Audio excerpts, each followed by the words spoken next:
Justice for Ajithkumar நிறைய மாற்றங்கள் திருப்பங்கள்.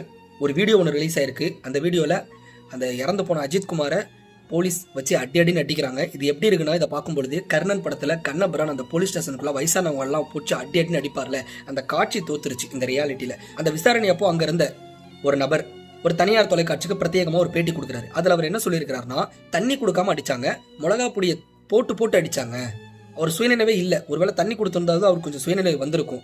பைப்பு மாதிரிலாம் வச்சு அடிச்சாங்க. அதுக்கப்புறம் அவருக்கு யூரினே பிளட் மாதிரி போச்சாங்க. எவ்வளோ குடும்பம் பார்த்தீங்களா. வலிப்பு வந்துச்சு. அந்த வலிப்பு வந்தப்போ இரும்பு கொடுத்தாங்க, ஆனால் வலிப்பு நிற்கலை. நீதிமன்றம் சரமாரியா கேள்விகளை நிறைய எழுப்பியிருக்கிறாங்க. அதில் நகைக்காக இவரை கைது பண்ணீங்கன்னு சொல்றீங்க, ஏன் எஃப்ஐஆர் போடல? சிறப்பு பணிக்கு மாத்திர அதிகாரத்தை யார் கொடுத்தது? காவல்துறைங்கிறது புலனாய்வு செய்கிறதுக்கு தான் முக்கியமா. அடிக்கிறதுக்கான அதிகாரத்தை யார் கொடுத்தது? அது இந்த மாதிரி ஒரு தனிப்பட்ட ஒரு இடத்துல வச்சு அடிக்கிறதுக்கான அதிகாரத்தை யார் கொடுத்தது? நாளைக்கு காவல்துறையிலயோ இல்ல நீதித்துறையிலயோ ஒரு குடும்பத்திற்கு நடந்தா இப்படிதான் நீங்க ட்ரீட் பண்ணுவீங்களா? உடனடியே அவசரமா இந்த கேஸை கொண்டுட்டு போகணும் அப்படின்னு ஏன் எத்தனையோ போலீசார் மாமூல் வாங்குற மாதிரி வீடியோஸ்லாம் சோசியல் மீடியால வருது. அப்போ இதே மாதிரிதான் உடனடியே ஆக்ஷன் எடுக்கிறீங்களா? மாதிரியான பல கேள்விகளை அடுக்கடுக்கா நீதிமன்றம் வச்சிருக்காங்க. ஒரு பக்கம் அஜித்குமாருடைய குடும்பத்துக்கு நிதியும் நீதியும் கிடைக்கணும்.